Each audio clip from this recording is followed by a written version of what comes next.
হ্যাঁ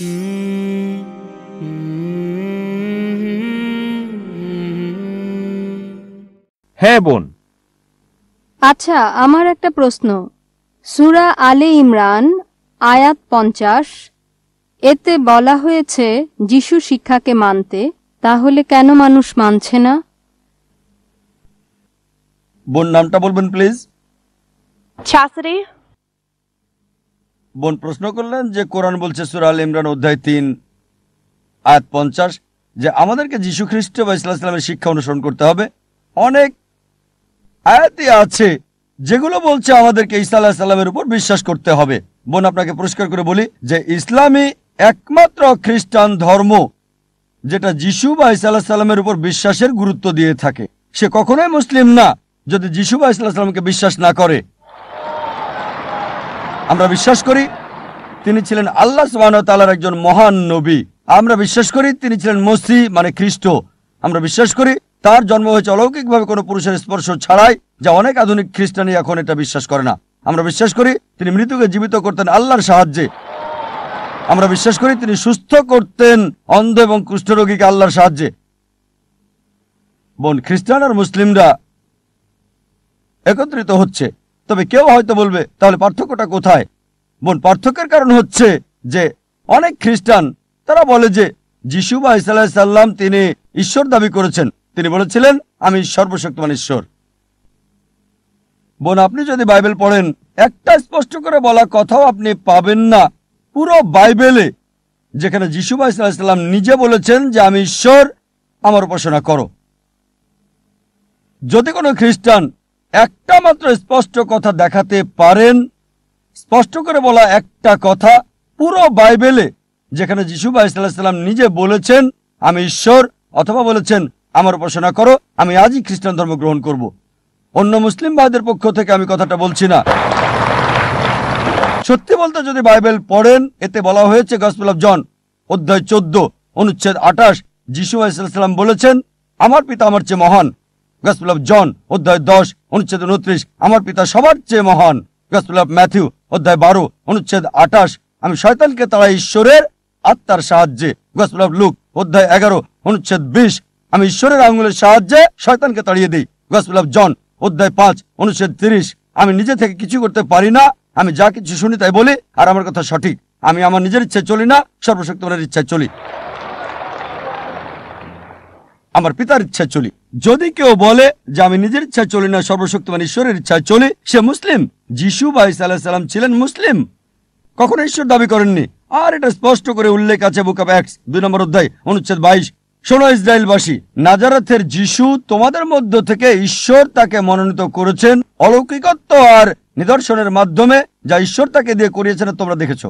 নাজারেথের যীশু তোমাদের মধ্যে ঈশ্বর মনোনীত একজন মানুষ, অলৌকিকত্ব আর নিদর্শনের মাধ্যমে ঈশ্বর যা তাকে দিয়ে করেছেন তোমরা তা দেখেছো।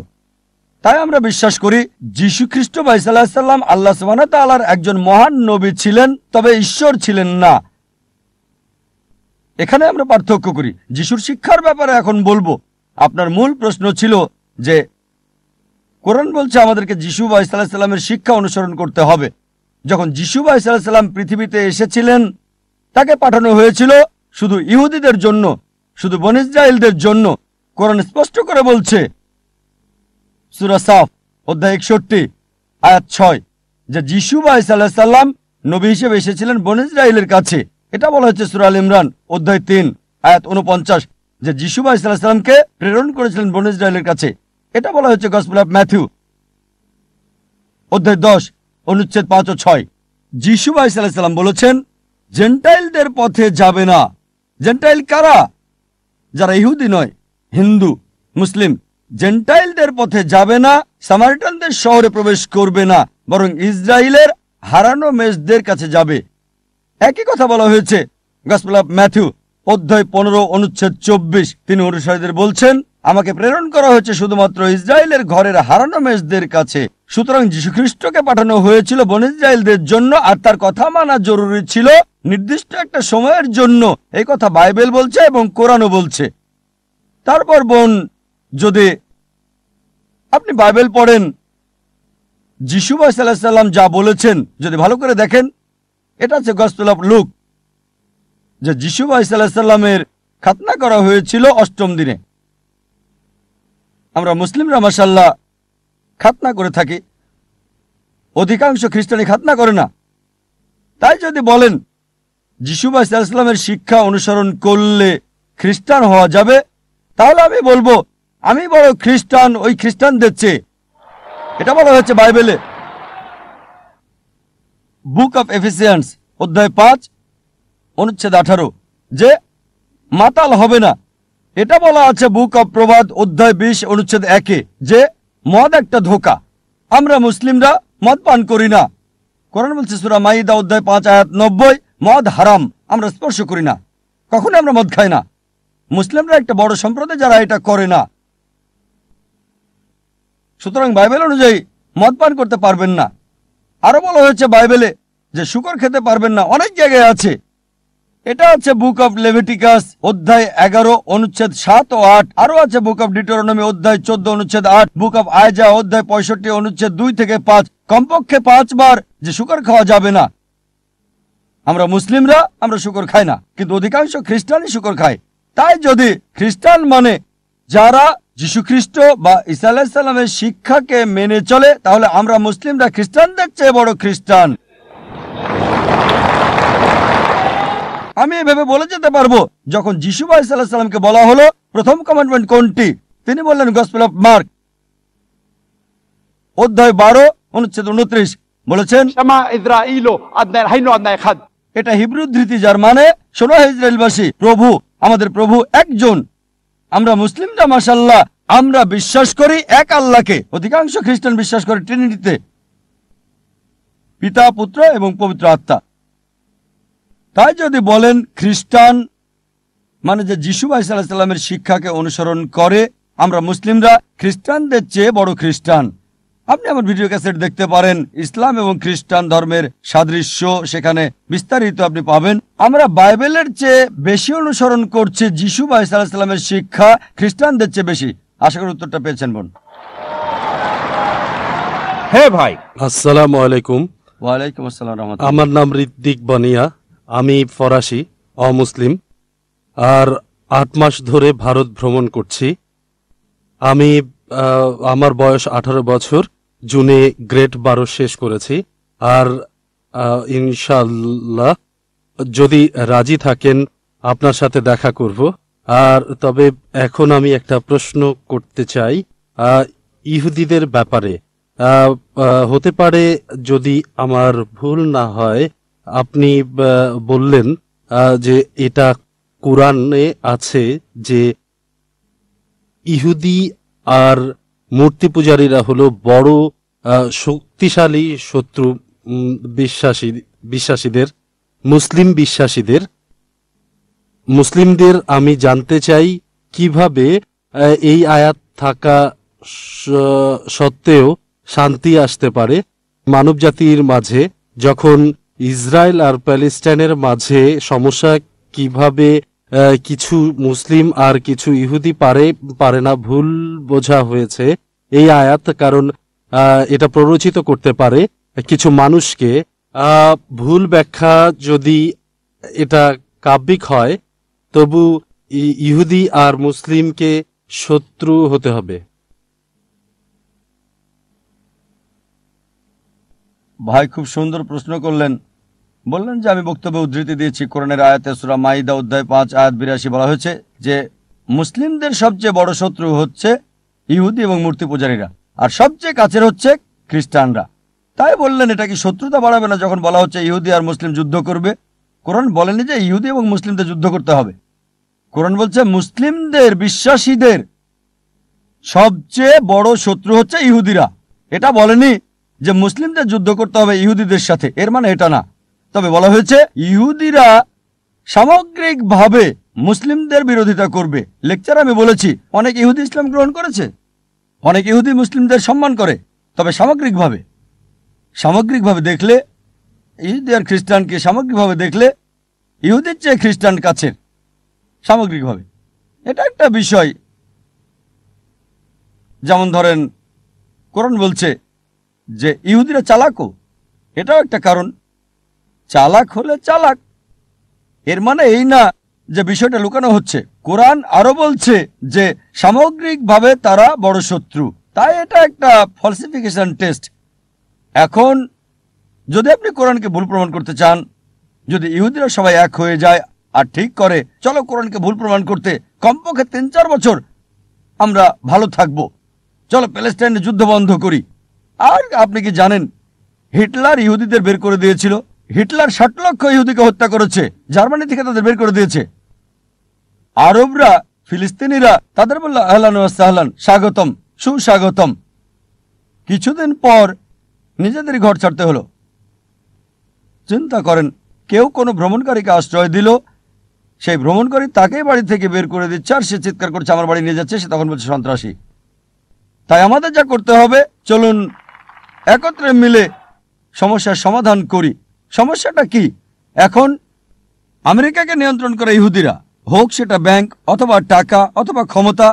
আমেরিকার জরিপ অনুযায়ী স্টার অব ডেভিডে না গিয়ে কেউ কখনো আমেরিকার প্রেসিডেন্ট হতে পারে না, যদিও তারা সংখ্যালঘু 5%-এরও কম আমেরিকাতে, তবে তারা অর্থনীতিকে নিয়ন্ত্রণ করছে আমেরিকার। ঠিক, যেহেতু তাদের নিয়ন্ত্রণ আমেরিকা, তাদের বলেন চলেন প্যালেস্টাইন সমস্যার সমাধান করি, আমেরিকার সমস্যার সমাধান করি। চিরদিনের জন্য নয়, কয়েক বছরের জন্য, 4-5 বছরের জন্য এই সমাধানটা হবে। তাই আমরা বলছি না মুসলিমরা ইহুদিদের সাথে যুদ্ধ করবে। আসলে কোরআন বলছে এমনকি তোমার শত্রুও যদি শান্তি চায়, অনেক জায়গায় আছে, এমনকি যদি তারা যুদ্ধ করতে আসে, এটা আছে সূরা আনফালে, যদি যুদ্ধের মাঠেও তারা শান্তি চায়, শান্তি দাও। তাই কোরআন সবসময় শান্তি চায়, সবসময় শান্তির কথা বলে। তবে কেউ যদি শান্তি না চায় তখন আমরা কি করতে পারি? ইসলাম হলো শান্তির ধর্ম, এটা শান্তি চায়, আবার সমস্যার কথা বলে দিয়েছে। তার মানে আমাদেরকে ইহুদি থেকে সতর্ক হতে হবে, তাদের সাথে যুদ্ধ করতে হবে এমন না। যদি তারা আসে এবং যুদ্ধ করে সেটা ভিন্ন বিষয়। চিন্তা করেন কি হচ্ছে ফিলিস্তিনিতে বা অন্যান্য জায়গায়। তাই ভাই, যদি শান্তি চান আপনাকে কোরআনের নির্দেশ মানতে হবে এবং শত্রুতার পরিবর্তে মিলেমিশে থাকতে হবে। কোরআন বলছে না যে ইহুদিদের শত্রু হতে হবে, তবে হতে পারে এটা বলছে। আশা করি উত্তরটা পেয়েছে। প্রশ্নকারীদের অনুরোধ করব দয়া করে নাম এবং পেশা বলবেন, যাতে করে আমরা বুঝতে পারি কোন প্রেক্ষাপটে প্রশ্ন করা হচ্ছে, এবং জাকির ইনশাআল্লাহ আরো যথাযথ উত্তর দিতে পারবেন। আর ভলান্টিয়ারদের অনুরোধ করব অমুসলিম ভাই বোনদের অগ্রাধিকার দেওয়ার বিষয়টি গুরুত্বের সাথে এবং ভদ্রভাবে নিশ্চিত করবে। আমি প্রাসঙ্গিকভাবেই বলছি, উদ্দেশ্য হলো এটা একটা উন্মুক্ত প্রশ্নোত্তর পর্ব। আজকের বিষয়ের উপর যে কোনো প্রশ্ন আপনারা নির্দ্বিধায় করতে পারবেন, আর আপনারা ইসলামের যে কোনো সমালোচনা করতে পারবেন। আপনারা ধরতে পারবেন যদি ডাক্তার জাকির কোনো কিছু ভুল বলে থাকেন, অথবা শান্তির প্রসঙ্গে যথাযথ না বলে থাকেন, অথবা ইসলাম যা বলে বর্ণনা করে আর এটা মানবতার বিরুদ্ধে যদি হয়, নির্দ্বিধায় বলতে পারেন। বলার পূর্ণ স্বাধীনতা দেওয়া হয়েছে আপনাকে। আমরা তাকে প্রশংসা করব যে আমাদের সমালোচনা যথাযথ প্রসঙ্গে উন্মুক্তভাবে করে, তাকে নয় যে বিরোধিতা করে, মনে মনে শত্রুভাবে প্রকাশ করে না আমরা যা মনে করি। আমরা চাই আপনি খোলাখুলি প্রশ্ন করুন, সমালোচনা করুন, ডাক্তার জাকিরকে অ্যাটাক করুন। এটা আপনার সুযোগ, মিস করবেন না। এখন থেকে পরবর্তী 1 ঘন্টা আপনার সুযোগ, দ্বিধা ভেঙে প্রশ্ন করুন। হ্যাঁ ভাই। আমি মিস্টার চৌহান, অবসরপ্রাপ্ত শিক্ষক। প্রশ্ন করার আগে সবাইকে সালাম জানাতে চাই। ওয়ালাইকুম আসসালাম ওয়া রাহমাতুল্লাহি ওয়া বারাকাতুহু। আমার প্রশ্নটা হলো, কোরআন ঈশ্বরের বাণী, যা আপনি বিস্তারিত বলেছেন অনেক ক্ষেত্রেই। তবে আমার সন্দেহ হয় যে কোরআন শুধু ঈশ্বরের বাণী না, এটা সংমিশ্রণ ঈশ্বর এবং নবীর বাণী। কিভাবে? কারণ অনেক আয়াতেই আপনি বলেছেন, আপনি উল্লেখ করেছেন যে আমি লিখি নাই, এটা নবী বলেছেন। আমি লিখি নাই, এটা আমার কথা না। যেখানেই তিনি বলেছেন এটা আমার কথা না, এই কথাগুলোর ব্যাপারে কি বলবেন? এগুলো কি তার কথা নয়? দয়া করে বলুন। ভাই খুব সুন্দর প্রশ্ন করলেন। আর যুক্তির ব্যাপারে বললেন যা আমি বলেছি খ্রিস্টান এবং বাইবেল সম্পর্কে। ভাই বললেন সন্দেহাতীতভাবে প্রমাণ করেছে যে ঈশ্বরের বাণী, তবে ঈশ্বরের বাণীর পাশাপাশি নবীজির কথাও আছে, কারণ কোরআনে বলা হয়েছে যে আমি এটা লিখি নাই। ভাই কোরআনের কোথাও বলছে না যে আমি এটা লিখি নাই। খুঁজে দেখেন আয়াতটা, আমি মেনে নেব যে কোরআন ঈশ্বরের বাণী নয়।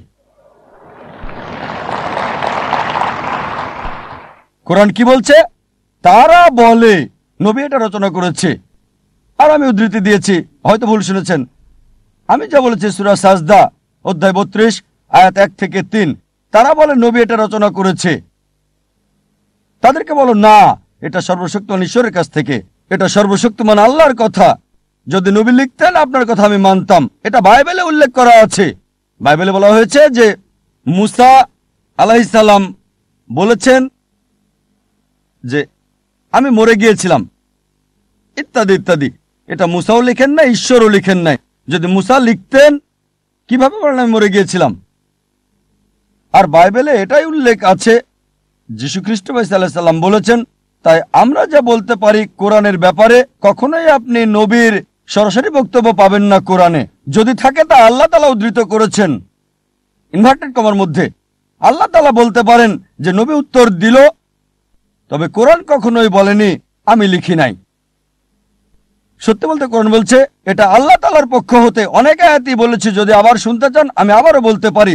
সূরা আনাম অধ্যায় 6 আয়াত 19, সূরা আনাম অধ্যায় 6 আয়াত 93, সূরা ইউসুফ অধ্যায় 12 আয়াত 1 আর 2, সূরা তাহা অধ্যায় 20 আয়াত 113, সূরা সাজদা অধ্যায় 32 আয়াত 1 থেকে 3, সূরা ইয়াসিন অধ্যায় 36 আয়াত 1 থেকে 3, সূরা জুমার অধ্যায় 39 আয়াত 1, সূরা গাফির অধ্যায় 40 আয়াত 2, সূরা জাসিয়া অধ্যায় 45 আয়াত 2। অনেক জায়গায় কোরআন বলছে এটা ওহী সর্বশক্তিমান আল্লাহর কাছ থেকে সরাসরি বক্তব্য। আশা করি উত্তরটা পেয়েছেন। হ্যাঁ বোন। হাই, আমার নাম সারা। আমি পড়াশোনা শেষ করছি, আমেরিকা থেকে স্নাতক করেছি আর এখানে বাস করছি। আর আপনি বললেন যে যিশু কখনোই নিজেকে ঈশ্বর দাবি করেননি। বাইবেল মতে রেভুলেশন অধ্যায় 1-এ বলেছেন, পুরো অধ্যায়টা পড়ছি না কারণ অনেক সময়ের দরকার, কিন্তু যিশু বলেছেন, আর তিনি বলেছেন ভয় করো না, আমি প্রথম আর শেষ, আমি জীবন্ত একজন, আমি মৃত ছিলাম আর দেখো এখন জীবিত সর্বসময়ের জন্য, আমি জীবন মৃত্যুর চাবি নিয়ে এসেছি। তিনি আরো বললেন, আমি আলফা এবং ওমেগা, যে আছে, যে ছিল, যার আছে সর্বশক্তি। এগুলো ঈশ্বরের নাম, ওল্ড এবং নিউ টেস্টামেন্টে আছে। আর আমি দেখেছি বলা হচ্ছে যিশু ঈশ্বরের ঔরসজাত পুত্র নয়, আধ্যাত্মিকভাবে ঈশ্বরের পুত্র। বোন প্রশ্ন করলেন, উদ্ধৃতি দিলেন রেভেলেশন অধ্যায় 1, অনুচ্ছেদটা বলেননি। প্রথম 20টি অনুচ্ছেদ নিয়ে আপনি বলছেন। আর আলফা এবং ওমেগা অনুচ্ছেদ 11, রেভেলেশন অধ্যায় 1 অনুচ্ছেদ 11, যেখানে যীশু খ্রিস্ট সাল্লাল্লাহু আলাইহি সাল্লাম বলেছেন আমি আলফা এবং ওমেগা। তাই আপনি বললেন যীশু খ্রিস্ট সাল্লাল্লাহু আলাইহি সাল্লাম বলেছেন আমি আলফা এবং ওমেগা, আমি প্রথম এবং আমি শেষ। আপনার মতে তিনি ঈশ্বর দাবি করেছেন। দেখেন, আমি বলেছি একটাও স্পষ্ট করে বলা বক্তব্য নেই, স্পষ্ট করে বলা একটা কথাও নেই পুরো বাইবেলে যেখানে যীশু সাল্লাল্লাহু আলাইহি সাল্লাম নিজে বলেছেন যে আমি ঈশ্বর, আমার উপাসনা করো। বলেননি। এখন আপনি বলছেন কারণ যীশু বলেছেন আমি আলফা এবং ওমেগা, এজন্য তিনি সর্বশক্তিমান ঈশ্বর। আলফা এবং ওমেগা দিয়ে কি বোঝাতে চান? আমি প্রথম এবং আমি শেষ কোন ক্ষেত্রে? আপনি কি বলতে চান যীশু খ্রিস্ট পৃথিবীতে প্রথম? না, তার জন্মের আগে তার মা পৃথিবীতে ছিলেন। অনেক নবী তার আগে এসেছেন, সুতরাং অবশ্যই তিনি প্রথম না, আবার শেষও না। বাইবেলের মধ্যে বলা হয়েছে নবী মুহাম্মদ সাল্লাল্লাহু আলাইহি সাল্লাম আসবেন। এটা আছে গসপেল অফ জন অধ্যায় 16 অনুচ্ছেদ 12 থেকে 14। আমার অনেক কিছু বলার আছে, কিন্তু তোমরা এখন তা সহ্য করতে পারবে না। যখন সত্যের আত্মা আসবে সে তোমাদের নিয়ে যাবে সত্যের দিকে। নিজে কিছু বলবে না, সে যা শুনবে তোমাদের বলবে। সে আমাকে সম্মানিত করবে, তোমাদের আসার পথ দেখাবে। নবী মুহাম্মদ সাল্লাল্লাহু আলাইহি সাল্লাম সম্পর্কে বলা হয়েছে। তাহলে কি বোঝানো হয়েছে আলফা এবং ওমেগা দিয়ে? এটা প্রথম এবং শেষ বোঝায়নি আক্ষরিকভাবে, কারণ অনেক মানুষই তার আগে এসেছিল এবং অনেক মানুষই তারপরে এসেছিল। ঈশ্বরের বিধান মতে এটা দিয়ে কি বোঝানো হয়েছে? নবীগণ যাই বলেন ঈশ্বরের বিধান মতে সে প্রথম এবং শেষ। মুসা আলাইহিস সালামের সময়ে তিনি ছিলেন আলফা এবং ওমেগা। ঈশ্বরের বিধান এটাই ছিল নিয়ম। তিনি যা শিক্ষা দিতেন মানতে হতো। যীশু খ্রিস্টের সময়ে যীশু খ্রিস্ট সাল্লামের শিক্ষা ছিল আলফা এবং ওমেগা, সেটা মানা বাধ্যতামূলক ছিল। নবী মোহাম্মদ সাল্লাল্লাহু সাল্লামের সময় শিক্ষা ছিল আলফা এবং ওমেগা, এটা প্রথম এবং শেষ। এর মানে এই নয় তিনি ঈশ্বর দাবি করেছেন। এজন্য আমি বলেছি একটা স্পষ্ট কথাও নেই। যদি লিটারালি বলেন তিনি প্রথম এবং শেষ, আর যদি বাইবেল পড়েন বাইবেল এটা মানে না।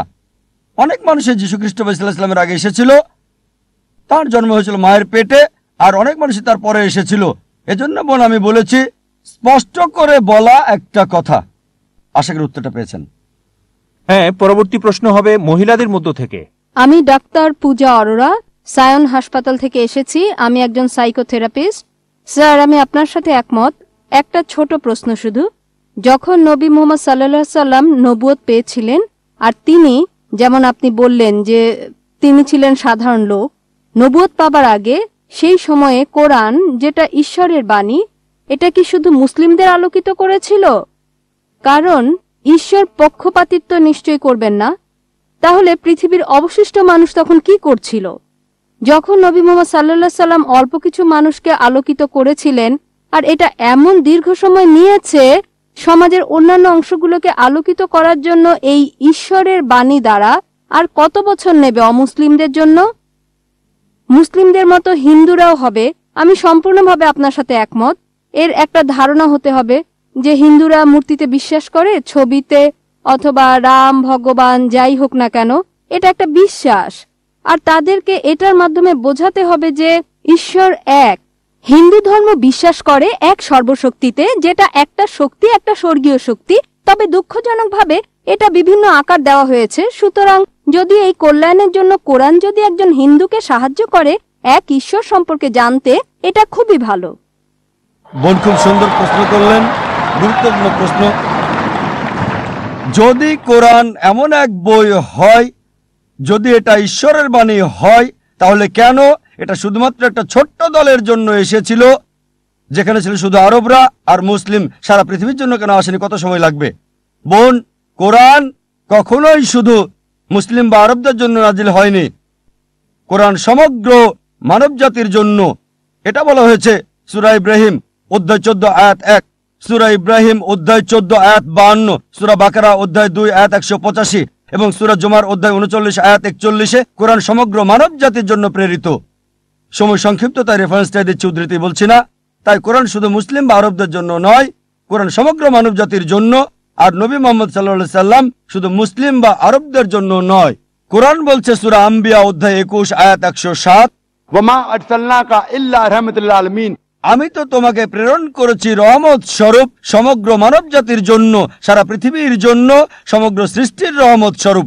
একই কথা বলা হয়েছে সূরা সাবা অধ্যায় 34 আয়াত 28, যে নবী মুহাম্মদ সাল্লাল্লাহু আলাইহি সাল্লামকে পাঠানো হয়েছে সারা পৃথিবীর নবী হিসেবে, সুসংবাদদাতা আর পাপ থেকে সতর্ককারী হিসেবে।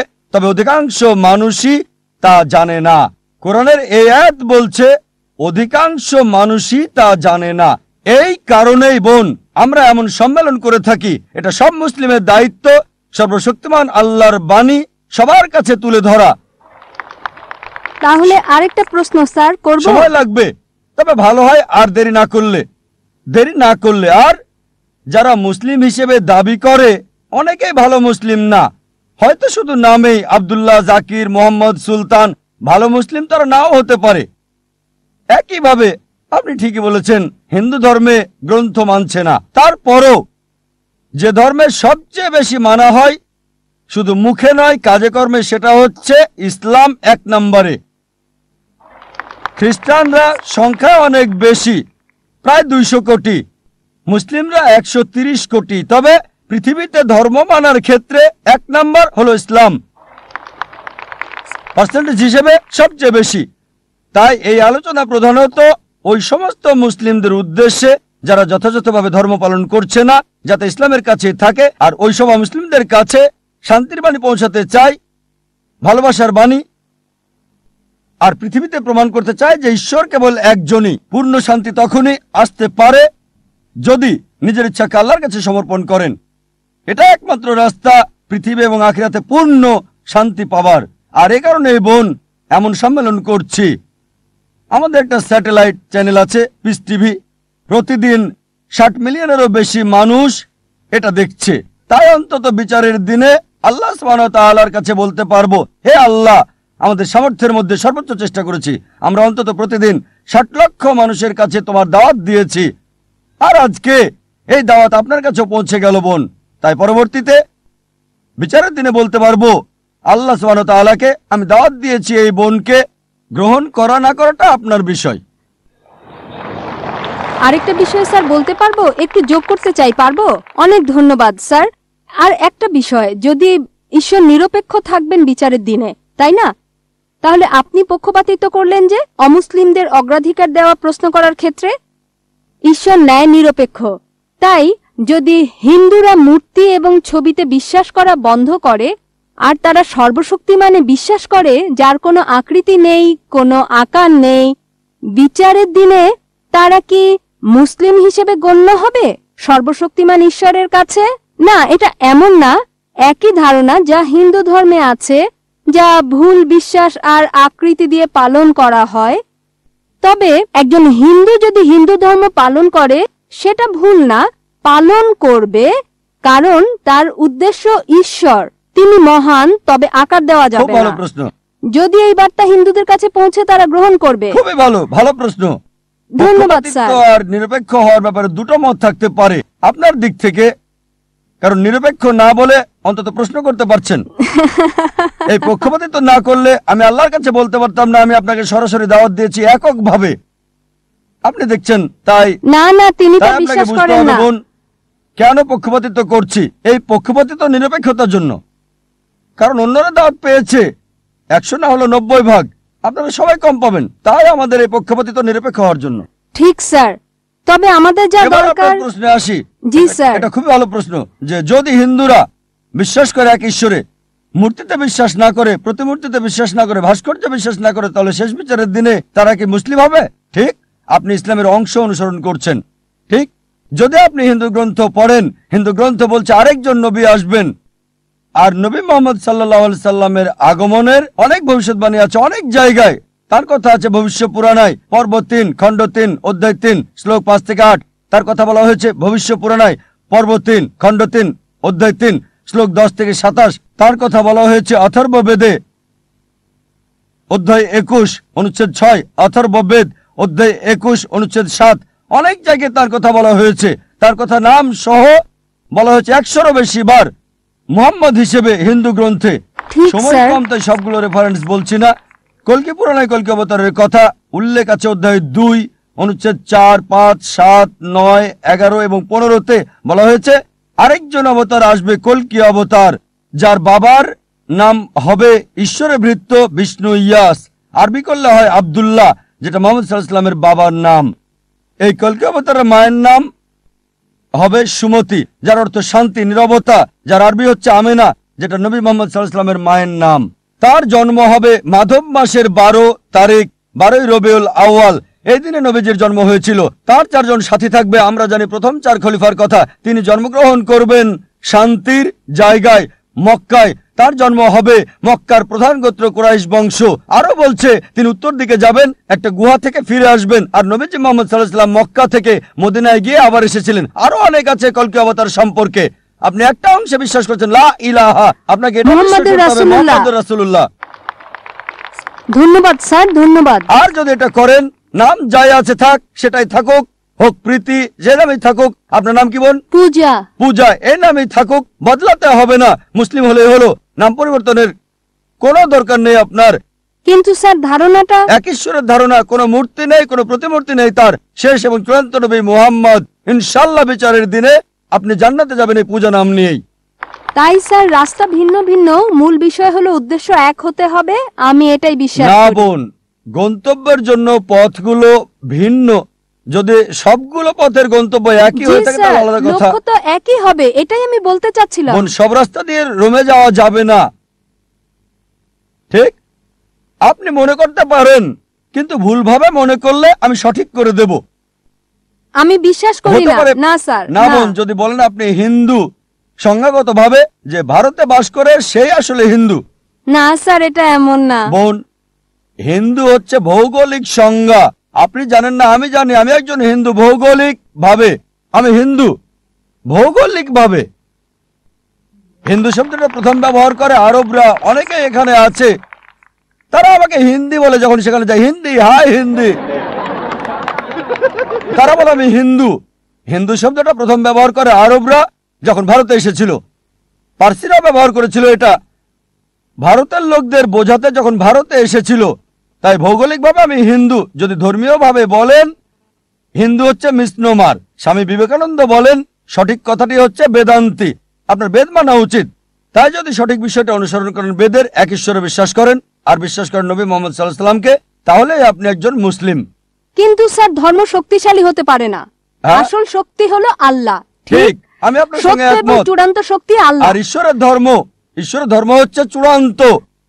স্যার, এটা ঈশ্বরের একটা মাত্র ধর্ম ধর্ম। ইসলাম না। ঈশ্বরের ধর্ম ইসলাম না, এটা না। ইসলাম, যদি আরবি শব্দ ইসলাম আপনাকে মর্মাহত করে, সেটাকে আপনি দূরে রাখেন। না না, এটা আমাকে আঘাত করছে না। আমি এটা আপনাকে কষ্ট বলছি বোন, দিচ্ছে না। যদি মর্মাহত না করে না তবে স্যার, এটা একটা ভালো শব্দ।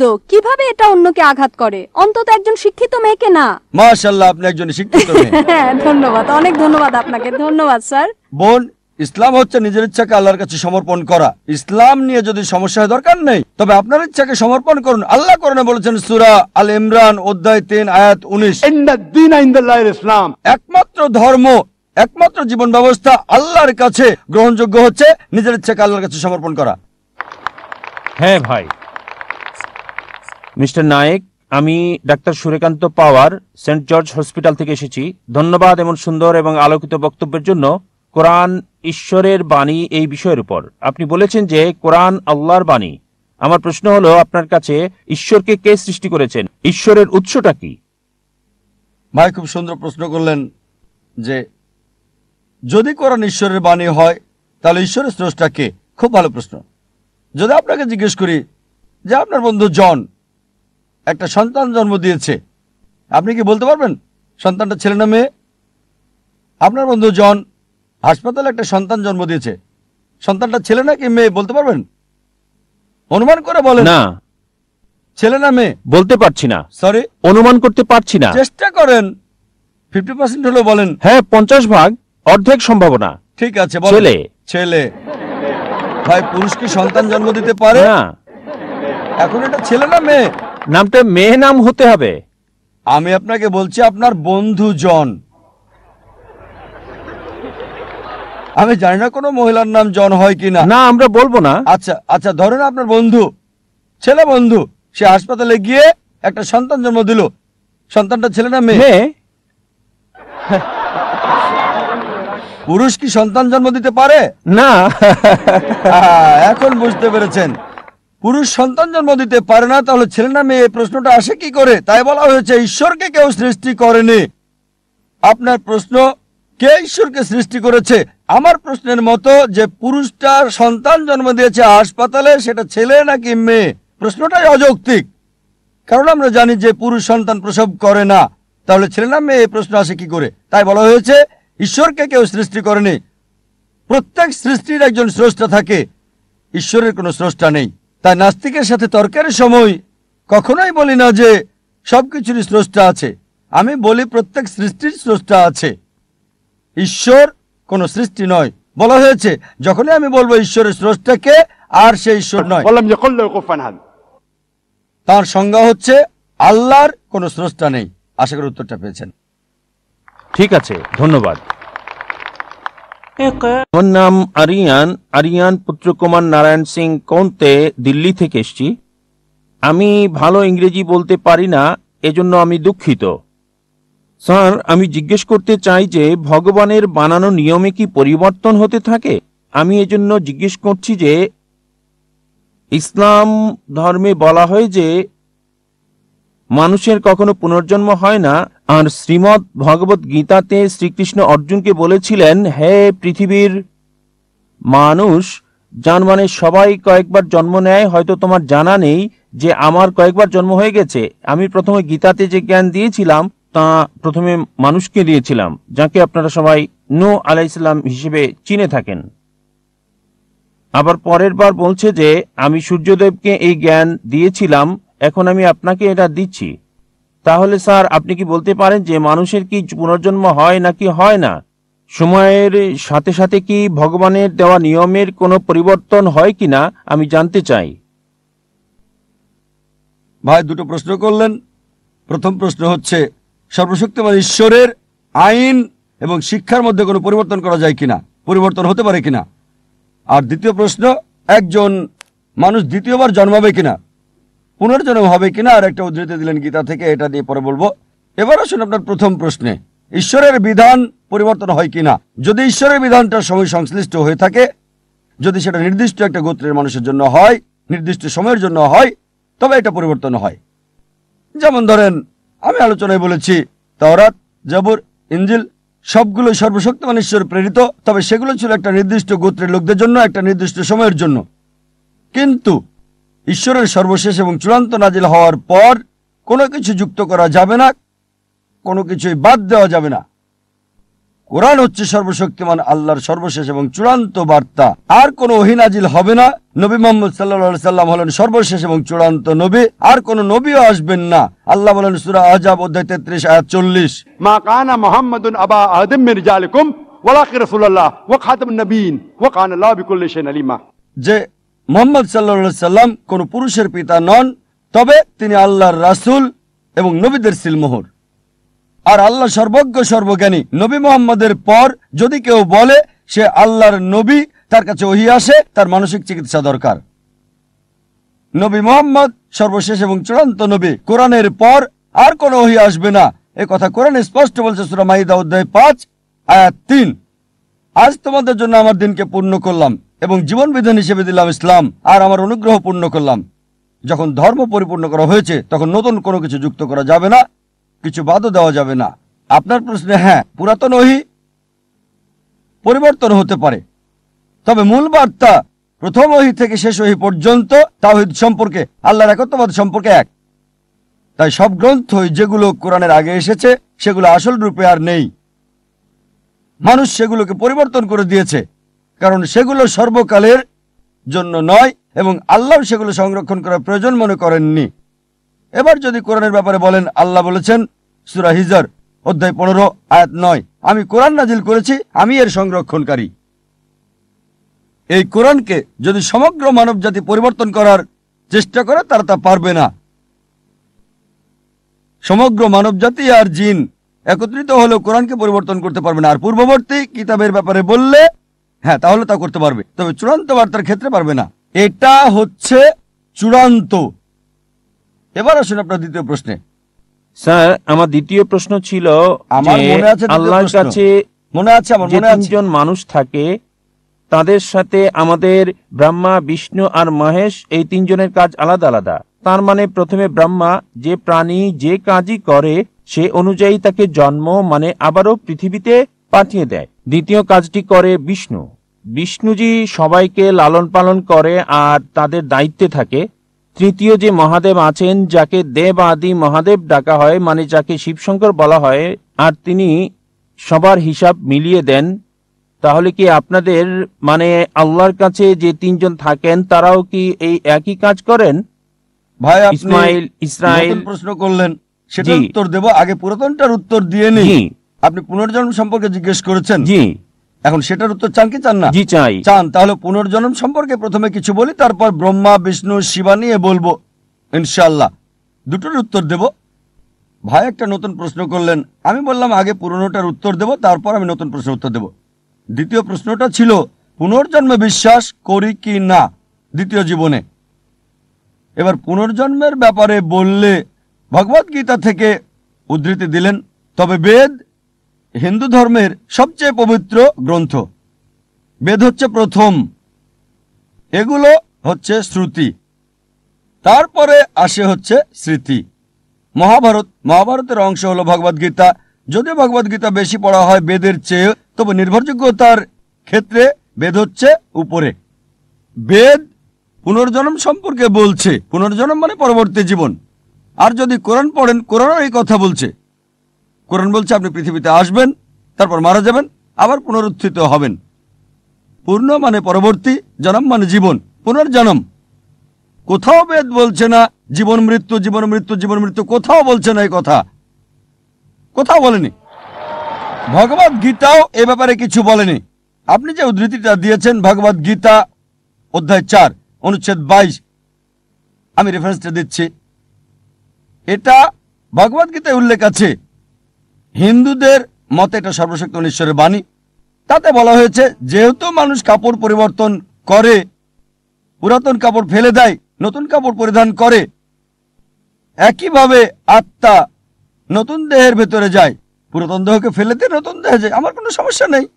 পৃথিবীতে এই দেহ আছে, যখন মারা যাবেন আপনাকে উঠানো হবে নতুন দেহে, সমস্যা নেই। এটা কোরআনের সাথে মিলছে, বেদের সাথে মিলছে। তবে এই দর্শন যেটা বললেন পুনর্জন্মের ব্যাপারে, সংস্কৃত ভাষায় বলা হয়েছে সংস্কারা, পুনর্জন্মের থিওরি, জীবন মৃত্যুর থিওরি বলা হয় পুনর্জন্ম, ঠিক? এই থিওরিটা দাঁড় করিয়েছেন হিন্দু ধর্মের পণ্ডিতরা, বেদের কোথাও উল্লেখ নেই। কেন? কারণ তারা ব্যাখ্যা দিতে পারতো না। কেন কিছু লোক দেব, কিছু লোক ধনী, কিছু লোকের জন্ম গরিব পরিবারে, কিছু লোকের সুস্বাস্থ্য আছে, কিছু লোকের বংশগত হৃদরোগ আছে, ঈশ্বর এমন অবিচার করছেন কেন? তারা এর কোনো ব্যাখ্যা দিতে পারেনি। তাই তারা একটা দর্শন নিয়ে এলো জীবন মৃত্যুর, কর্ম আর ধর্ম। কর্ম হচ্ছে কাজ, ক্রিয়া, ধর্ম হচ্ছে বিধান। তাহলে ব্যাখ্যা কি কেন ঈশ্বর অবিচার করছেন? কেন একজন মানুষ হৃদরোগ নিয়ে জন্ম নেবে? শেষ জীবনে সে কিছু পাপ করেছিল। এই দর্শন অনুমান হিন্দু ধর্মের পণ্ডিতদের, এটা বেদের নয়। তাই তারা এই দর্শন নিয়ে এলো আর বলল যদি ভালো কাজ করো পরবর্তী জীবনে উঁচু জাতে জন্ম নেবে তোমরা। আর হিন্দু ধর্মের বিশ্বজনীন ভ্রাতৃত্ব হচ্ছে সব জীবন্ত প্রাণী ভাই। তাই হতে পারে কখনো জন্মাবেন তেলাপোকা হয়ে, কখনো বা ইঁদুর হয়ে, কখনো বিড়াল হয়ে, কখনো কুকুর, কখনো মানুষ হিসেবে। মানুষ হচ্ছে সর্বোচ্চ লেভেল। ভালো কাজ করলে উঁচু লেভেলে জন্মাবেন, খারাপ কাজ করলে নিচু জাতে জন্মাবেন। আপনি মানুষ হয়ে জন্মাতে পারবেন 7 বার। কতবার? 7 বার। এটা হিন্দু পণ্ডিতদের দর্শন, যেটাকে বলা হয় সংস্কারা। এখন আপনাকে জিজ্ঞেস করি, এই পৃথিবীতে অপরাধ বাড়ছে না কমছে? অপরাধ বাড়ছে না কমছে? বেড়ে চলেছে, মাশাআল্লাহ, খুব ভালো। পাপ বাড়ছে। মানুষের সংখ্যা আমরা যা জানি, মানুষ বাড়ছে না কমছে? জনসংখ্যা বাড়ছে না কমছে? বাড়ছে, মাশাআল্লাহ। এখন পাপও বাড়ছে, মানুষের সংখ্যাও বাড়ছে। যেহেতু পাপ বাড়ছে, মানুষ তো কমার কথা। তাই বোঝা যাচ্ছে লজিক্যালি এটা ঠিক না। এজন্য আমি পুনর্জন্ম বিশ্বাস করি। পুনর্জন্ম মানে পরবর্তী জীবন, এ ব্যাপারে কোরআনও বলছে। তবে একবার এই পৃথিবীতে আসবেন, একবার। এবার আপনার দ্বিতীয় প্রশ্নে আসি, যে ব্রহ্মা, বিষ্ণু, মহেশ বা শিবা, এটা একই। দুটো নাম, মহেশ আর শিবা একই, তবে সবচেয়ে পরিচিত হচ্ছে শিবা, ঠিক? স্রষ্টা, ধ্বংসকারী, রক্ষাকারী, ব্রহ্মা, বিষ্ণু, শিবা। আর আপনি বললেন ঈশ্বরের 3টি রূপ। না, 3টি রূপ না। তার কি কোনো মানুষ আছে? হ্যাঁ, তার অনেক ফেরেশতা আছেন, তবে ঈশ্বর একাই যথেষ্ট, কোনো সাহায্যের দরকার হয় না। তবে যদি তিনি চান ফেরেশতা দিয়ে কাজ করাতে পারেন, যদি চান। যদি না চান সমস্যা নেই। তিনি শুধু চাইবেন, তা হবে। কুন ফায়াকুন, হও আর হয়ে যায়। এবারে হিন্দুদের ব্যাপারে বললে, তারা যা বিশ্বাস করে তা কিছুটা ট্রিনিটির মতো, খ্রিস্টানদের মতো হিন্দুরা বিশ্বাস করে যে সর্বশক্তিমান ঈশ্বর, সৃষ্টির জন্য একজন ঈশ্বর ব্রহ্মা, ধ্বংসের জন্য একজন ঈশ্বর শিবা, একজন ঈশ্বর হলেন রক্ষাকারী বিষ্ণু। সুতরাং আলাদা ঈশ্বর সৃষ্টির জন্য, আলাদা ঈশ্বর রক্ষার জন্য, আলাদা ঈশ্বর ধ্বংসের জন্য। কোরআন বলছে সূরা আম্বিয়া অধ্যায় 21 আয়াত 22, এক আল্লাহ ছাড়া যদি একাধিক আল্লাহ থাকতো অবশ্যই তারা ঝগড়া করত। আর কোরআন বলছে সূরা মুমিনুন অধ্যায় 23 আয়াত 91, যে যদি একাধিক ঈশ্বর থাকতো একজন আরেকজনের সাথে যুদ্ধ করত। এজন্য আমরা হিন্দু মিথ থেকে দেখি একজন ঈশ্বর যুদ্ধ করছে আরেকজনের সাথে, একজন ঈশ্বর আরেকজনকে পরাজিত করছে, তৃতীয় জন দ্বিতীয় জনকে সাহায্য করছে। ঈশ্বর কিভাবে যুদ্ধ করে? সুতরাং উত্তম হচ্ছে এক ঈশ্বর, সুপার পাওয়ার একটাই। আর বেদ এটাই বলছে যদি কোনো সাধারণ হিন্দুকে জিজ্ঞেস করেন আপনি কতজন ঈশ্বরে বিশ্বাস করেন, কে বলবে 3 জন, কে বলবে 100, কে বলবে 1000, কে বলবে 33 কোটি 330 মিলিয়ন। কিন্তু যদি শিক্ষিত হিন্দুকে জিজ্ঞেস করেন আপনি কতজন ঈশ্বরে বিশ্বাস করেন, সে বলবে একজন হিন্দুর উচিত এক ঈশ্বরে বিশ্বাস করা। কিন্তু সাধারণ হিন্দু বিশ্বাস করে একটা আদর্শে, সেটা প্যান্থেইজম, তার মানে সবকিছু ঈশ্বর। গাছ হলো ঈশ্বর, সূর্য ঈশ্বর, চাঁদ হলো ঈশ্বর, মানুষ হলো ঈশ্বর, আর সাপও ঈশ্বর। আমরা মুসলিমরা বিশ্বাস করি সবকিছু ঈশ্বরের, ঈশ্বর নামের সাথে এর শব্দ যোগ করি। সবকিছু ঈশ্বরের, গাছ ঈশ্বরের, সূর্য ঈশ্বরের, চাঁদ ঈশ্বরের, মানুষ ঈশ্বরের, পাশাপাশি সাপও হলো ঈশ্বরের। তাই প্রধান পার্থক্য হচ্ছে হিন্দু আর মুসলিমদের মধ্যে, হিন্দুরা বলে সবকিছু ঈশ্বর আর আমরা মুসলিমরা বলি সবকিছু ঈশ্বরের। ঈশ্বর নামের সাথে যুক্ত হয়েছে এর শব্দটা, পার্থক্যটা হচ্ছে এই শব্দটা। যদি আমরা শুধু এই এর শব্দটার পার্থক্য দূর করতে পারি, হিন্দু আর মুসলিম এক হয়ে যাবে। সেটা কিভাবে হবে? আল্লাহ কোরআনে বলেছেন সূরা ইমরান অধ্যায় 3 আয়াত 64, تعالوا إلى كلمة سواء بيننا وبينكم এসো সেই কথায় যা তোমাদের ও আমাদের মধ্যে এক। প্রথম সাদৃশ্য কি? ألا نعبد إلا الله আল্লাহ ছাড়া কারো ইবাদত করি না, ولا نشرك به شيئا তার সাথে আমরা কাউকে শরীক করি না, ولا يتخذ بعضنا بعضا أربابا من دون الله আর নিজেদের মধ্য থেকে আল্লাহ ছাড়া কাউকে প্রভু হিসেবে মানি না। فإن تولوا যদি তারা মুখ ফিরিয়ে নেয়, فقولوا اشهدوا بأننا مسلمون বলো সাক্ষী থাকো আমরা মুসলিম, আল্লাহর কাছে নিজের ইচ্ছাকে সমর্পণ করি।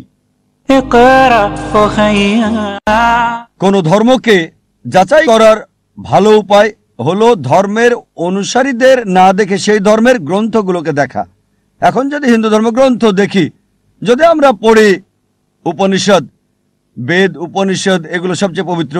ছান্দোগ্য উপনিষদে বলা হয়েছে অধ্যায় 6 অনুচ্ছেদ 2 পরিচ্ছেদ 1, एकम एविदित्यम ঈশ্বর একজনই, দ্বিতীয় কেউ নেই। এটা সংস্কৃত উদ্ধৃতি। एकम एविदित्यम ঈশ্বর কেবল একজন, দ্বিতীয় কেউ নেই। শ্বেতাসূত্র উপনিষদে বলা হয়েছে অধ্যায় 6 অনুচ্ছেদ 9, नाचस्ते कसिज जनिता न चदीपा তার কোনো প্রভু নাই, তার কোনো পিতামাতা নাই, সর্বশক্ত ঈশ্বরের কোনো প্রভু নেই, তার কোনো মা নেই, তার কোনো বাবা নেই। শ্বেতাসূত্র উপনিষদে বলা হয়েছে 4 নম্বর অধ্যায় অনুচ্ছেদ 19, न तस्य प्रतिमा अस्ति ঈশ্বরের কোনো প্রতিমা নেই।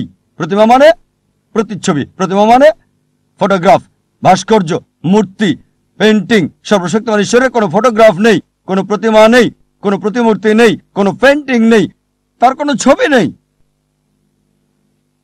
হিন্দু গ্রন্থগুলোর মধ্যে সবচেয়ে পবিত্র গ্রন্থ হচ্ছে বেদ, আর যজুর্বেদে আছে অনুচ্ছেদ 32 পরিচ্ছেদ 3, न तस्य प्रतिमा अस्ति সর্বশক্তিমান ঈশ্বরের কোনো প্রতিমূর্তি নেই, কোনো প্রতিচ্ছবি নেই, কোনো প্রতিমা নেই, কোনো ভাস্কর্য নেই, কোনো মূর্তি নেই। যজুর্বেদে বলা হচ্ছে অধ্যায় 40 অনুচ্ছেদ 8 সর্বশক্তিমান ঈশ্বর পবিত্র। যজুর্বেদে বলা হচ্ছে অধ্যায় 40 অনুচ্ছেদ 9 अंधात्म प्रविशन्ति या समुति मुपास्ते তারা অন্ধকারে প্রবেশ করে যারা আসাম্ভূতির উপাসনা করে। আসাম্ভূতি হলো প্রাকৃতিক বস্তু, যেমন আগুন, পানি, বাতাস ইত্যাদি। অনুচ্ছেদ আরো বলছে তারা অন্ধকারে প্রবেশ করে যারা সাম্ভূতির পূজা করে। সাম্ভূতি হচ্ছে তৈরি করা বস্তু, যেমন টেবিল, চেয়ার, মূর্তি ইত্যাদি। কে বলেছে? যজুর্বেদ অধ্যায় 40 অনুচ্ছেদ 9। আর হিন্দু ধর্মের ব্রাহ্মসূত্র হচ্ছে एकम ब्राह्मण देवता नास्ते ने ना नास्ते किंचन भगवान एक ही है दूसरा नहीं है नहीं है नहीं है जरा भी नहीं है ঈশ্বর একজনই, দ্বিতীয় কেউ নেই, কেউ নেই, কেউ নেই, কোথাও কেউ নেই। আমি দর্শকদের বলবো এই ছেলের জন্য জোর করতালি দিতে, কারণ আমি মনে করি যখন আমাদের বয়স কম আমরা বেশি নিষ্পাপ, বেশি ন্যায়পরায়ণ, বেশি সত্যবাদী। সে এরই দৃষ্টান্ত দেখালো। প্রশ্নটি খুবই গুরুত্বপূর্ণ, তার দৃষ্টিভঙ্গিও চমৎকার। আলহামদুলিল্লাহ। পরবর্তী প্রশ্ন পুরুষদের মধ্যে পিছন থেকে। মিস্টার জাকির, আমি অরোরা বিবেক। হিন্দু হয়েও এখানে এসেছি, কোনো বিতর্কের জন্য এখানে আসিনি। তবে আমার একটা প্রশ্ন, আহম ব্রহ্মা, আহম বিষ্ণু, আহম মহেশ এগুলো বলেছিল আমার ভালো বন্ধুদের একজন। ঘটনাক্রমে সে আমাদেরকে কোরআন এবং বাইবেল নিয়ে বলেছিল। তবে আমার প্রশ্ন হলো, আমার প্রশ্ন 4টা আপনার কাছে। 1 নাম্বার, বেশি গুরুত্বপূর্ণ প্রশ্ন প্রথমে। আচ্ছা, যদি সময় থাকে অবশ্যই আপনাকে আরেকটি প্রশ্ন করার কারণ সুযোগ দেব। দেখাবেন না। কারণ যদি সবাই দেখে আর আমি কোঅর্ডিনেটর হিসেবে এটা করি, আমার মনে হয় এটা অন্যদের প্রতি অবিচার আচ্ছা, হবে। ঠিক আছে, আমি বুঝতে পেরেছি। শুধু একটা প্রশ্ন, যেহেতু মিস্টার জাকির কথা বলেছিলেন জেনোসিস ভার্সন ইত্যাদি বিষয়ে, একটা প্রশ্নই করতে চাই। যেহেতু আপনি কোরআন আর বাইবেলের মধ্যে একটা তুলনা করেছেন, কেন বেদ, কোরআন আর বাইবেলের মধ্যে তুলনা করছেন না? সবগুলোই নিজ ক্ষেত্রে বহুমুখী, একটা আরেকটার সাথে ঘটনাক্রমে সম্পর্কিত। ঈশ্বর সর্বশক্তিমান হলেন এক, যেভাবেই তাকে ডাকা হোক, আল্লাহ, ভগবান বা যিশু নামে, এটা নিশ্চিত করছেন না কেন সব মানুষেরই বলা উচিত ঈশ্বর কেবল একজন? ভাই সুন্দর প্রশ্ন করলেন, খুবই গুরুত্বপূর্ণ প্রশ্ন, একটা বাস্তব প্রস্তাব। যখন আমি কোরআন আর বাইবেল নিয়ে তুলনা করছি, কেন কোরআন, বাইবেল, বেদ নিয়ে তুলনা করছি না? আর বললেন যে কেন সবগুলোকে মানছি না। এটাই আমি সব মানুষকে বলি, কোরআন বলছে تعالوا إلى كلمة سواء بيننا وبينكم। এসো সেই কথা যে আমাদের ও তোমাদের মধ্যে এক। ভাই, প্রত্যেক মানুষকে আমি যা বলি, যে কেউ হোক, হিন্দু, খ্রিস্টান, মুসলিম, ইহুদি, শিখ, পার্সি, সমস্যা নেই। আমি তাদের বলি একটা সহজ কথা যা সবাই মানবে, কমপক্ষে একটা গ্রন্থকে ঈশ্বরের বাণী বলে মানি, সবাই তাতে রাজি হবে। হিন্দু বলবে ঠিক আছে বেদ ঈশ্বরের বাণী, খ্রিস্টান বলবে বাইবেল ঈশ্বরের বাণী, মুসলিম বলবে কোরআন ঈশ্বরের বাণী, শিখ বলবে আদিগ্রন্থ ঈশ্বরের বাণী, পার্সি বলবে আবেস্তা ঈশ্বরের বাণী, সমস্যা নেই। সবগুলো গ্রন্থকে একত্রিত করেন, যে বিষয়গুলো কমন অন্তত সেগুলো মেনে চলি, যেগুলো মিল নেই সেগুলো পরে আলোচনা করা যাবে। ঠিক আছে? আমি শুধু তাদেরকে বলি যে বিষয়টা সবগুলো গ্রন্থে কমন চলুন সেটা মেনে চলি, কারণ কমপক্ষে। দুঃখিত স্যার কথা বলার জন্য, ভাই আপনার আমার উপর উত্তরটা কথা শেষ বলার করতে জন্য দিন, দুঃখিত। পরে আমি প্লিজ শেষ করার পরে প্লিজ উত্তরটা মিস্টার শেষ জাকির, করার পরে আপনি বলতে পারবেন। হয়তো যেটা বলতে চান সেটা আমার উত্তরে আছে, ঠিক? হ্যাঁ, আস্তে আস্তে যাই। ঠিক স্যার। গাণিতিক কোনো সমস্যার যদি সমাধান করতে চান সরাসরি উত্তর দিলে হবে না, স্টেপ বাই স্টেপ আমাদেরকে যেতে হবে, 1 2 3 4। জি স্যার। আমার অনুরোধ হলো সব গ্রন্থে যে বিষয়টা কমন চলুন সেটা মানি আমরা, যেটা কমন না সেটা পরে দেখা যাবে। ঠিক? এখন সব গ্রন্থে কমন হচ্ছে ঈশ্বর একজন। চলুন বিশ্বাস করি ঈশ্বর একজন। বেদ বলছে ঈশ্বর একজন, আমি বলিনি যে كم بيدتيم ঈশ্বর কেবল একজন, দ্বিতীয় কেউ নেই। বাইবেল বলছে যে গসপেল অফ মার্ক অধ্যায় 12 অনুচ্ছেদ 29, বুক অফ ডিউটেরোনমি অধ্যায় 6 অনুচ্ছেদ 4, شما إسرائيل وعدنا إلى يخد শোনো ইসরায়েলবাসী, প্রভু আমাদের প্রভু একজন। ইহুদিরা, খ্রিস্টানরা এটা বলে, কোরআন বলছে কুল হুয়াল্লাহু আহাদ, বলো তিনি আল্লাহ এক, অদ্বিতীয়। তাহলে ট্রিনিটি আসে কোত্থেকে? এই ব্রহ্মা, বিষ্ণু, শিবা আসে কোত্থেকে? কোথায়? আমি সেটা বিশ্বাস করি না স্যার। ভাই আমাকে শেষ করতে দিন। কোরআনে ব্রহ্মার কথা বলা হয়নি, কোন শিবার কথা বলা হয়নি, যিশুর কথা বলা হয়নি যে তিনি ঈশ্বর। কোরআনে বলা হয়েছে তিনি আল্লাহর একজন নবী ছিলেন। বাইবেলও বলে না যে তিনি ঈশ্বর ছিলেন। এটা হচ্ছে খ্রিস্টানদের একটা মিথ্যে দাবি। তাহলে কিভাবে বলেন যে আল্লাহ, যিশু যেটাই বলুক না কেন সমস্যা নেই? কোরআন বলছে সূরা ইসরা অধ্যায় 17 আয়াত 110, قل ادعوا الله عبد الرحمن أيما تدعوا فله الأسماء الحسنى। বলো আল্লাহ বলো আর রহমানই বলো, যে নামেই ডাকো তার রয়েছে সুন্দর সুন্দর নাম। সে নাম হবে তার নিজের দেওয়া, সে নামে মনে কোনো ছবি ভাসবে না, সেটা হবে সত্য নাম। আপনি ঈশ্বরকে মিথ্যা নাম দিতে পারবেন না, ঈশ্বরকে ছোট করতে পারবেন না, তাকে অসম্মান করতে পারবেন না। কিছু লোক আছে আমাকে বলে এতে আর এমন কি সমস্যা? আপনি পানি বললেন, ওয়াটার বললেন, টানি বললেন, সমস্যা কোথায়? যদি বলেন পানি, এটা হিন্দি নাম, টানি হচ্ছে তামিল, ময়া বা মাই এটা আরবি, জল বাংলা, সমস্যা নেই, যে কোনো নামে বলতে পারেন। কিন্তু কোনো সকালে আমার এক বন্ধু এসে বলল প্রত্যেকদিন সকালে পানি খাই।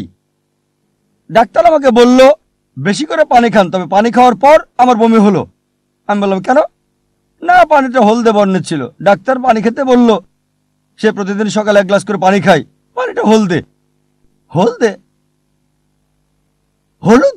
তারপর বুঝলাম যে পানির কথা বলছে সেটা আসলে পানি না, ইউরিন। আপনি ইউরিনকে পানি বলতে পারেন না, পানিকে বড় জোর বলতে পারেন টানি, বলতে পারেন ওয়াটার। একইভাবে আল্লাহকে রহমান বলতে পারেন, রহিম বলতে পারেন, করিম বলতে পারেন, রব। কিন্তু ঈশ্বরকে মানুষ বলতে পারেন না, ঈশ্বরকে ইনসান বলতে পারেন না, যেমন ইউরিনকে পানি বলতে পারেন না। আর ধর্মতত্ত্বের কষ্টিপাথর সূরা ইখলাস অধ্যায় 112 আয়াত 1 থেকে 4 সে কথা বলা হয়েছে। তাই আমি বলতে চাচ্ছি যেগুলো পার্থক্য সেগুলো দূরে রাখেন। কোরআন কোথাও বলেনি যিশু ঈশ্বর, কোথাও কোরআন বলেনি মহেশ ঈশ্বর, তাই মহেশকে দূরে রাখুন। হ্যাঁ, যদি বলেন ব্রহ্মা, ব্রহ্মা সংস্কৃত শব্দ যার মানে হচ্ছে সৃষ্টিকারী ঈশ্বর। যদি বলেন স্রষ্টা, কোনো আপত্তি করব না। যদি বলেন ঈশ্বর হলেন স্রষ্টা, তাহলে কোনো আপত্তি করব না, কারণ কোরআন বলছে আল্লাহ হলেন খালিক, স্রষ্টা। কিন্তু যদি বলেন এই স্রষ্টার আছে 4টা মাথা, 4টা হাত আছে, তাহলে একটা ছবি তৈরি করছেন, আপনি বেদের বিরুদ্ধে যাচ্ছেন। न तस्य प्रतिमा अस्ति। ঈশ্বরের কোনো প্রতিমূর্তি নেই, আমি সেটা বিশ্বাস করি স্যার। সুতরাং তাকে স্রষ্টা বলে ডাকেন। কিন্তু যদি বলেন স্রষ্টা হলেন মানুষ, তাহলে সে ঈশ্বর না। আমি ক্ষমা চাচ্ছি স্যার। আরো মহান ভাই, যদি আপনি আমার ভিডিও ক্যাসেট দেখেন ইসলাম আর হিন্দু ধর্মের সাদৃশ্য, ইনশাআল্লাহ অনেক প্রশ্নের উত্তর পাবেন। আশা করি উত্তরটা পেয়েছেন। আমি ক্ষমা চাচ্ছি। আমি আসলে যা আপনাকে বলতে চাচ্ছি মিস্টার জাকির, আমি বিতর্কে যেতে চাই না এখানে। তবে বিষয়টা হলো মিস্টার জাকির যা বলতে চাচ্ছিলেন সবই ঠিক আছে, আর এখানে লোকজন যা চাচ্ছিল, আমি আসলে যা জানতে চাই ঠিক তিনি যা বক্তব্যে আমাদেরকে বলেছেন, আমরা তার কাছে ঠিক রিনাইসা শুনতে চাই। রিনাইসা পৃথিবীর স্রষ্টা, আর এটা যেভাবেই বলা হোক, আল্লাহ, ভগবান বা যিশু, পার্থক্য করা উচিত নয়, এটাকে সমন্বয় করতে হবে ভিন্নতা থেকে।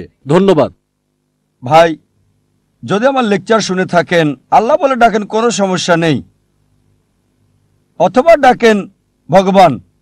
এখন দেখার বিষয় হচ্ছে ভগবান মানেটা কি। রজনীশের মতে ভগবান মানে অন্য কিছু, জানেন কিনা জানি না। রজনীশের মতে রজনীশ যে সংজ্ঞা দিয়েছে তাতে আমি বিশ্বাস করি না যে ভগবান ঈশ্বর, তাই আমাদেরকে ঈশ্বরের ধারণায় বিশ্বাস করতে হবে। স্রষ্টা, সৃষ্টিকারী, মেকার, যদি ঈশ্বরের সেই ধারণাটা থাকে, আপনি তাকে সঠিক নামে ডাকবেন, ভুল শব্দ ব্যবহার হবে না। যে শব্দগুলো সব গ্রন্থে কমন, আমাদের কোনো আপত্তি থাকবে না। তবে যিশুর আপনি যা বললেন সেটা কোরআন এবং বাইবেলে কমন না। কোরআন বলছে যিশু হলেন আল্লাহর নবী, আর বাইবেলও বলছে তিনি ঈশ্বরের নবী। কিন্তু খ্রিস্টানরা এটা ভুল বোঝে যে যিশু ঈশ্বর দাবি করেছিলেন। তাই খ্রিস্টানরা যদি বাইবেল বুঝতে ভুল করে, তাদের সাথে আমি একমত হব কেন? আমি সত্যটা তুলে ধরবো। আমরা ঝগড়া করার জন্য এখানে আসিনি, কমন বিষয়গুলোতে একমত হতে এসেছি। تعالوا إلى كلمة سواء بيننا وبينكم। এসে সেই কথায় যা তোমাদের আমাদের মধ্যে এক। পাঠকারী মুহাম্মদ বলেছেন, অনেক লোকই রয়েছে যারা নিজেরা কোরআন সংকলন করেছিল, তবে উসমান যখন খলিফা হলেন তিনি জায়েদকে নির্দেশ দিলেন একাধিক কপি করতে। 7 কপি তৈরি করে পৃথিবীর বিভিন্ন অঞ্চলে প্রেরণ করেছিল, আর পূর্বের কপিগুলো পুড়ে ফেলতে বললেন। এখন ওইসব বিখ্যাত কোরআন পড়ুয়ারা কোরআন সংকলন করলেন, আর উসমান সেগুলোকে পুড়ে ফেলতে বললেন। এখানে কোরআনের বিশুদ্ধতার ব্যাপারে কি প্রশ্ন ওঠে না? মাশাআল্লাহ ভাই, ইবনে মাসুদ রাদিয়াল্লাহু আনহু সম্পর্কে জানেন, জায়েদ ইবনে সাবিদ রাদিয়াল্লাহু আনহু সম্পর্কে জানেন। মাশাআল্লাহ, অনেক মুসলিমই এই নামগুলো জানে না। আপনি জানেন সহজে ইন্টারনেট থাকার কারণে যিশু আলাইহিস সালাম বলেছেন, গসপেল অফ জন অধ্যায় 8 অনুচ্ছেদ 32, সত্য অনুসন্ধান করো, সত্য তোমাকে মুক্তি দিবে। আর এখন ইন্টারনেটে অনেকেই দেখেন, অনেক ওয়েবসাইট আছে ইসলামের বিরুদ্ধে বলে, সেখানে অনেকেই গিয়ে সেগুলো পড়ে।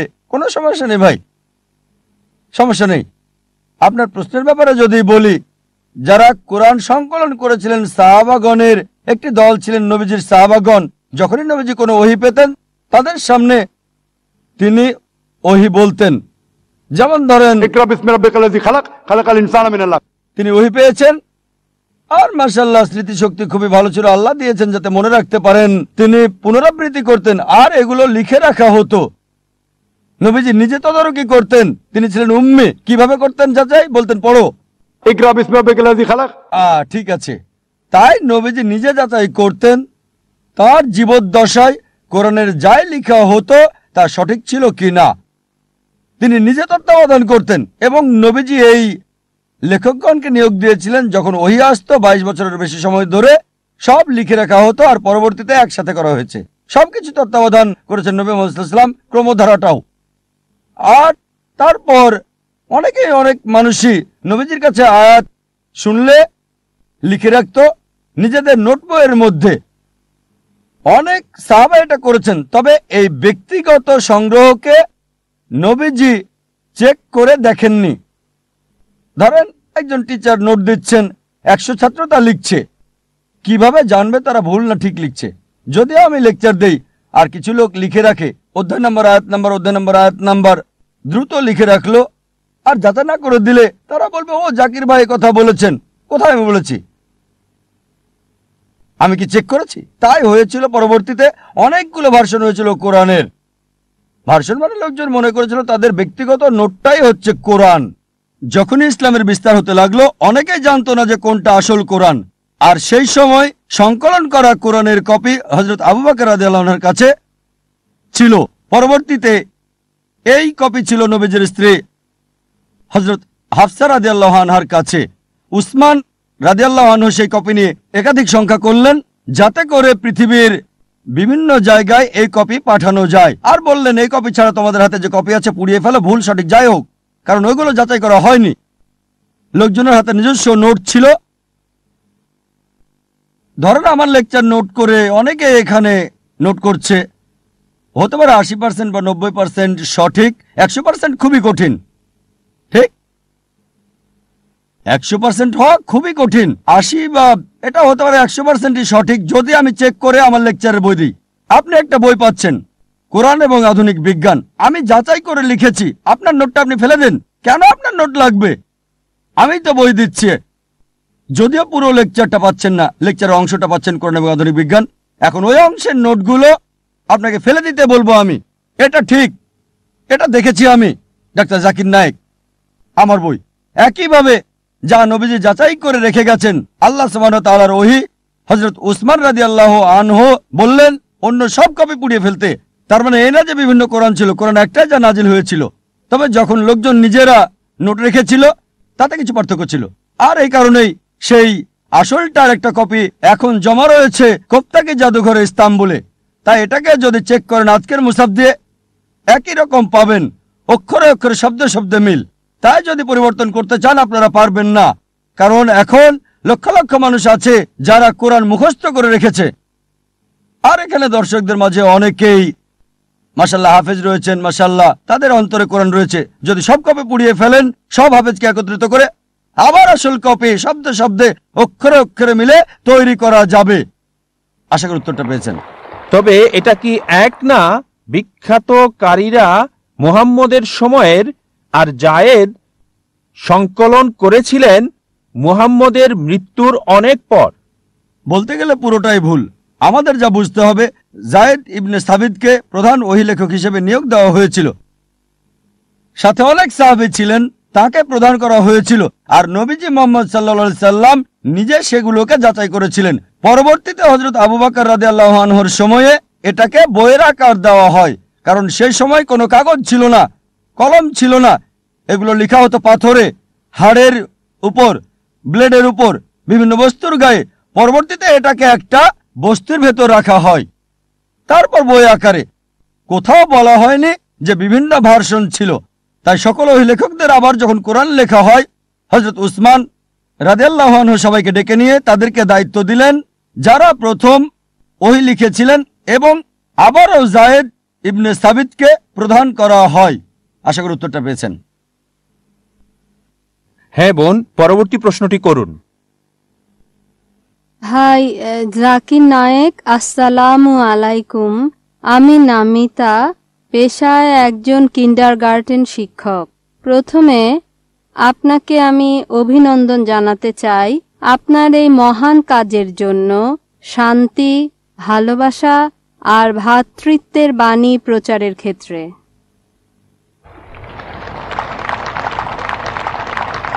আমি আপনাকে জিজ্ঞাসা করতে চাই, যদি কোরআন ঈশ্বরের বাণী হয় যদি ইসলাম সত্য জীবন ব্যবস্থা হয় তাহলে কেন লোকজন এত সময় নিচ্ছে এই জীবন ব্যবস্থাকে গ্রহণ করতে?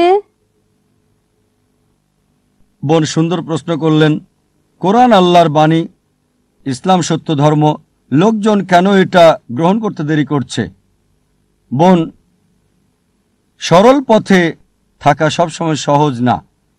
আপনার অনুধাবন ভিন্ন, এক একজনের অনুধাবন এক এক রকম। যেমন ধরেন, কেউ হয়তো ইসলাম পালন করছে না, ও যদি ইসলাম গ্রহণ করি হতে পারে সে আসক্ত করে, তাই মদপান বর্জন করতে হবে, মেয়েদের সাথে ডেটিং আর বাইরে যাওয়া বন্ধ করতে হবে।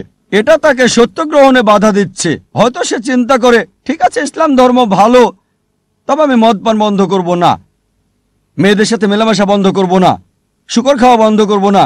তাই যখন দেখবেন কিছু বাধা সমস্যা হতে পারে কেউ হয়তো খুবই নেশাগ্রস্ত, হয়তো কেউ শুকর খায়, কিন্তু সে ভাববে ঠিক আছে আমি ইসলাম গ্রহণ করব, তার মানে আমি 40 বছর বোকা ছিলাম, তাই না করাই ভালো। কেউ হয়তো ভাববে ইসলাম গ্রহণ করলে বন্ধুরা কি বলবে, আমার মা কি বলবে, বাবা কি বলবে।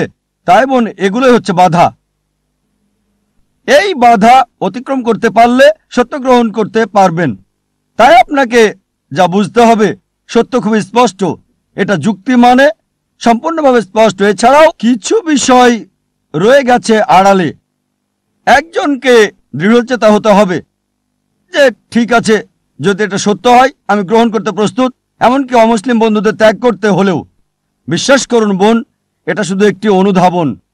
আমি অনেক অমুসলিমকে চিনি যারা ইসলাম গ্রহণ করেছে, তারপরও পুরাতন বন্ধুরা আছে। আর লোকজন আমাকে বলে, ও জাকির, অমুসলিমদের ব্যাপারে বলবেন না, বন্ধু হারাবেন। আমার অনেক অমুসলিম বন্ধু আছে, মাশাআল্লাহ তারা আমাকে সম্মান করে। আপনি আমাকে উৎসাহ দিচ্ছেন, মাশাআল্লাহ আপনি অমুসলিম। আমার দায়িত্ব সত্যকে তুলে ধরা। আরেকটা বিষয়, কোরআন পরিষ্কার বলছে, সূরা বাকারা অধ্যায় 2 আয়াত 256, লা ইকরাহা ফিদ্দীন। ধর্মের ব্যাপারে জোরাজুরি নেই, সত্য মিথ্যা থেকে স্পষ্ট। বোন, আমাদের কাছে সত্যকে তুলে ধরা। কেউ গ্রহণ করুক বা না করুক সেটা তার উপর নির্ভর করছে। যদি আল্লাহ চান সবাই গ্রহণ করুক, সেটা তার জন্য সহজ। এটা আছে পবিত্র কোরআনে, সূরা ইউনুস অধ্যায় 10 আয়াত 99। যদি আমি চাইতাম সবাইকে বিশ্বাসী করতে পারতাম, খুব সহজ, কুন ফায়াকুন, খুব সহজ। তাহলে পরীক্ষাটা কোথায়? আল্লাহ বলছেন কোরআনে, সূরা মুলক অধ্যায় 67 আয়াত 2, আল্লাযী খালাকাল মাউতা ওয়াল হায়াতা। আল্লাহ সৃষ্টি করেছেন জীবন এবং মৃত্যু পরীক্ষা করতে তোমাদের মধ্যে কে উত্তম আমলকারী। তাই বোন, এই জীবনটা আখিরাতের জন্য পরীক্ষা। যখন কেউ সত্যকে বোঝে, সবকিছুই বোঝে কিন্তু মানে না, হয়তো 80 ভাগ মানে, 50 ভাগ মানে, খুব কম মানুষই 100 ভাগ মানে, এমনকি সব মুসলিমও 100 ভাগ মানে না। কিছু মুসলিমের বদভ্যাস থাকতে পারে, তারপরও সে মুসলিম। তাই বোন, আপনাকে বুঝতে হবে প্রধান বিষয় ঈশ্বরের একত্ববাদ, আর সর্বশেষ চূড়ান্ত নবীর উপর বিশ্বাস, আখিরাতে বিশ্বাস করা। এই 2-3টা বিষয় বেশি গুরুত্বপূর্ণ। আপনি আমাকে যা জিজ্ঞেস করেছেন, আপনাকেও সেটাই জিজ্ঞেস করছি, একই প্রশ্ন করছি। আপনি ইসলাম ধর্ম গ্রহণ করতে দেরি করছেন কেন? ডাক্তার জাকির নায়েক, আমি আপনাকে কিছু বলতে চাই। এখানে আপনার মাধ্যমে আমি ইসলাম ধর্ম গ্রহণ করলাম আর কালমা পড়ছি, লা ইলাহা ইল্লাল্লাহু মুহাম্মাদুর রাসূলুল্লাহ। মাশাআল্লাহ বোন, আল্লাহ আপনাকে দয়া করুক, আল্লাহ আপনাকে জান্নাতে দেবেন ইনশাআল্লাহ। আপনাকে অভিনন্দন জানাই বোন, আল্লাহ আপনাকে রহমত করুক আর জান্নাতে দিক, আমিন। পরবর্তী প্রশ্ন সামনে পুরুষদের মধ্য থেকে। প্রথমে আমি এই অনুষ্ঠান করার জন্য ধন্যবাদ জানাই। আমি অ্যাডভোকেট শিবাজি সাপকাত, মহারাষ্ট্রের বিদ থেকে এসেছি। এই অনুষ্ঠান সবার জন্য শান্তি। আমার প্রশ্ন করার সুযোগ হয়েছে, তবে আমার প্রশ্নটি কোরআনের সাথে সংশ্লিষ্ট না। হ্যাঁ হ্যাঁ স্যার, লক্ষ লক্ষ মারাঠি বক্তা আছে, আমিও মারাঠি। আইআরএফ এর ভূমিকা কি, মানে ইসলামিক রিসার্চ ফাউন্ডেশন। আইআরএফ মারাঠিদের বা অমুসলিমদের জন্য কি করছে? ভাই সুন্দর প্রশ্ন করলেন। যেহেতু আমি মহারাষ্ট্রে থাকি তাই বললেন যে মারাঠি আর অমুসলিমদের জন্য আমরা কি করছি, এটাই আপনার প্রশ্ন ছিল। যদি মারাঠিদের ব্যাপারে বলেন আমি খোলাখুলিভাবে বলবো আমরা করতে চাই, তবে বেশি করতে পারছি না। আমার কিছু বই মারাঠি ভাষায় অনুবাদ করা হয়েছে, অন্যরা করেছে, কারণ আমি মারাঠি ভাষা জানি না, বলতে পারি না। তবে আমাদের কিছু করা উচিত, আর আমরা চেষ্টা করছি আমাদের সন্তানদের বিভিন্ন ভাষা শেখাতে। আমি মারাঠি বুঝি, বলতে পারি না, কিছু পারি, ভালো না। যদি বলতে পারতাম তাহলে হয়তো মারাঠি ভাষাতেও আমি লেকচার দিতে পারতাম। তবে আমাদের কিছু বক্তা আছেন IRF-এ যারা মারাঠি ভাষায় লেকচার দেন, যেমন ভাই আব্দুল গফুর কুরেশি। মারাঠিতে কোনো লেকচারের নিমন্ত্রণ পেলে তাকেই পাঠানো হয়। তাই আমরা যা করছি, লোকজনকে ট্রেনিং দিচ্ছি যাতে তারা বিভিন্ন ভাষায় শান্তির বাণী প্রচার করতে পারে। যে কোনো অনুষ্ঠান ইংরেজিতে হয়, আর অনেকে 3-4টা ভাষা জানেন, তাই ট্রেনিংটা হয় ইংরেজিতে, কখনো উর্দুতে, হিন্দিতে। তারপর চলে যায় দক্ষিণ আফ্রিকা থেকে আসে, যদি আফ্রিকা থেকে আসে তখন সে আফ্রিকার ভাষায় কথা বলে। অনেক লোকই আসছে পৃথিবীর বিভিন্ন অঞ্চল থেকে, মালয়েশিয়া থেকে আসে, USA থেকে আসে, সিঙ্গাপুর থেকে আসে, সৌদি আরব থেকে আসে, ফিলিপাইন থেকে। তাগালু, আমি তাগালু জানি না, কি করি? আমি ইংরেজিতে বলি, তারপর তাদেরকে বলি তাগালুতে সেই ভাষা পৌঁছে দেওয়ার জন্য। আমার বার্তা আপনি পৌঁছে দেন, এখানে যা শিখেছেন, যা শুনেছেন মারাঠিদের কাছে, আপনি আমার হয়ে কাজ করেন ইনশাআল্লাহ। প্রথম প্রশ্ন শেষ, এবার দ্বিতীয় প্রশ্নে আসি। অমুসলিমদের জন্য আমরা কি করছি? খুব বেশি কিছু করতে পারছি না, যতটুকু সামর্থ্য আছে করছি। অনেক কিছু করা যাবে, যেহেতু এই প্রতিষ্ঠানটা অনেক বড়, মাশাআল্লাহ আমাদের 2000-এর বেশি ভলেন্টিয়ার আছে। তারপর বলবো কিছু করছি না। প্রয়োজনের তুলনায় আমাদের সংগঠন খুব ছোট, খুবই ছোট। এই কনফারেন্সের আয়োজন করছি, অমুসলিমদের অগ্রাধিকার দিচ্ছি, কারণ আপনারা আমাদের VIP গেস্ট, বিশেষ অতিথি। আপনি অন্য মুসলিমদের চেয়ে আমার বেশি কাছে। কেন? কারণ আমাকে দাওয়া দিতে হবে, আল্লাহ বিচার দেন, জিজ্ঞেস করবেন দাওয়া দিয়েছিলাম কিনা। তাই আমি আমার সর্বোচ্চ চেষ্টা করছি সত্য প্রচার করতে এই অবস্থান থেকে। আর এই সম্মেলন 10 দিন ব্যাপী। আমরা অমুসলিমদের নিমন্ত্রণ করছি, পোস্টারে উল্লেখ আছে সব ধর্ম স্বাগতম, সব ধর্মের লোকদের স্বাগতম। তবে প্রশ্নোত্তর পর্বে আমরা তাদের অগ্রাধিকার দেই, যাতে তাদের সন্দেহ দূর করা যায়। অনেক অমুসলিমদেরও সন্দেহ আছে, তারা আমাদের সাথে রাগ করে, ভাই জাকির আমরা কি করব?